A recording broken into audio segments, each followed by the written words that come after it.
Hi friends, എല്ലാവരും സുഖമായിട്ടിരിക്കുന്നു. ഞങ്ങളും ഹാപ്പി ആയിട്ടിരിക്കുന്നു. അപ്പോൾ ഇന്ന് സൺഡേ ആണ്, പിന്നെ ഇന്ന് ചിങ്ങം 1 ഒരു പുതുവർഷ ആരംഭമാണ്. നമ്മൾ ഓണമൊക്കെ അങ്ങോട്ട് പടിവാതിൽക്കൽ എത്തി നിൽക്കുകയാണ് അല്ലേ. അപ്പോൾ ഇന്ന് നമ്മളൊന്ന് രാവിലെ അങ്ങാടിപ്പുറം തിരുമാതാംകുന്ന് ക്ഷേത്രത്തിലേക്ക് പോവുകയാണ്. നല്ല തിരക്കായിരിക്കും, സൺഡേ ആണല്ലോ, പറയേണ്ട കാര്യമില്ല. സൺഡേ ആണെങ്കിൽ നല്ല തിരക്കാണ്. കല്യാണം ഉണ്ടാവും, മംഗല്യ പൂജ ഉണ്ടാവും, പിന്നെ ഇന്ന് പുതുവർഷ ആരംഭം കൂടി ആയപ്പോൾ ഒന്നും പറയാനില്ല, നല്ല തിരക്കായിരുന്നു. അതുകൊണ്ട് തന്നെ വഴിപാട് കൗണ്ടറിലൊക്കെ നല്ല തിരക്കായിരുന്നു. ഏട്ടനാണ് റിസിപ്റ്റ് ചെയ്യാൻ നിന്നത് കേട്ടോ. നേട്ടം അങ്ങനെ നിന്നപ്പോഴേക്കും ഞങ്ങൾ പുറത്തേക്ക് ഇറങ്ങി നോക്കിയപ്പോൾ നല്ല തിരക്ക്. നമുക്ക് വിഘ്നേശ്വരൻ്റെ അവിടെ നിന്ന് നന്നായിട്ട് തൊഴാനായിട്ട് പറ്റിയില്ല, കാരണം മംഗല്യപൂജ ഉള്ളത് കൊണ്ട് നമുക്ക് പുറത്ത് നിന്നിട്ടേ തൊഴാൻ പറ്റുള്ളൂ. അപ്പോൾ മംഗല്യപൂജ ഉള്ളവർക്കാണ് അവിടെ അകത്തേക്ക് പോയിട്ട് തൊഴാൻ പറ്റുള്ളൂ. അപ്പോൾ നമ്മൾ പുറത്ത് നിന്ന് ജസ്റ്റ് തൊഴുതിറങ്ങി. പിന്നെ ഉള്ളിലേക്ക് കയറാൻ വലിയ ക്യൂവും കാര്യങ്ങളൊന്നും ഉണ്ടായിരുന്നില്ല, അതുകൊണ്ട് തന്നെ പെട്ടെന്ന് തൊഴുതിറങ്ങാനായിട്ട് പറ്റി.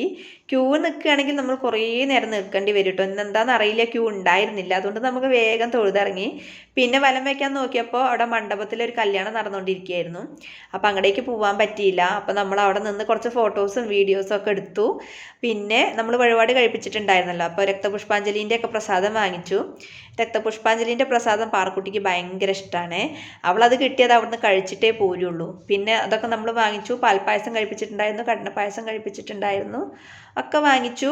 പാറക്കുട്ടി പ്രസാദമൊക്കെ കഴിച്ച് കഴിഞ്ഞ് നമ്മൾ നേരതാ വീട്ടിലേക്ക് ഇറങ്ങുകയാണ്. ഇറങ്ങുമ്പോൾ നല്ല മഴ വരുന്നുണ്ടായിരുന്നു. അപ്പം അത് കണ്ടുകൊണ്ട് തന്നെ നമുക്ക് വേഗം പോവാന്നുള്ള രീതിയിലാണ് ഇറങ്ങിയത്. കാറ് കുറേ അപ്പുറത്താണ് കേട്ടോ പാർക്ക് ചെയ്തിട്ടുണ്ടായിരുന്നത്, കാരണം നല്ല തിരക്കാണല്ലോ. കുറേ അപ്പുറത്തായിരുന്നു. പിന്നെ ഞങ്ങൾ നടന്നു പോയി കാറൊക്കെ എടുത്ത് നമ്മളിതാ വന്ന് തിരിച്ചു പോരുമ്പോൾ നമ്മളെ സ്ഥിരം പരിപാടി ഒരു മസാല ദോശയൊക്കെ കഴിച്ച് സെറ്റായിട്ടാണ് പോകുന്നത്, കാരണം ഒരുപാട് ലേറ്റായല്ലോ. അപ്പോഴത്തേക്ക് നല്ലൊരു മഴ പെയ്ത് തോർന്നുണ്ടായിരുന്നു. അതുകൊണ്ട് അവിടെ പോയി നമ്മുടെ ആ മഴയൊക്കെ. പിന്നെ നമ്മളിതാ തിരിച്ചു പോരുമ്പോഴും വീണ്ടും മഴ നന്നായിട്ട് ഇരുട്ട് കുത്തി വരുന്നുണ്ട്. അപ്പോൾ നമ്മൾ കത്തിച്ച് വിടുകയാണ് കേട്ടോ വീട്ടിലേക്ക്. അപ്പോൾ ഇന്നത്തെ വീഡിയോ ഇത്രയേ ഉള്ളൂ. വീഡിയോ ഇഷ്ടമെങ്കിൽ ലൈക്ക് ചെയ്യാനും ഷെയർ ചെയ്യാനും സബ്സ്ക്രൈബ് ചെയ്യാനും മറക്കരുത്. അപ്പോൾ എല്ലാവർക്കും ബായ്.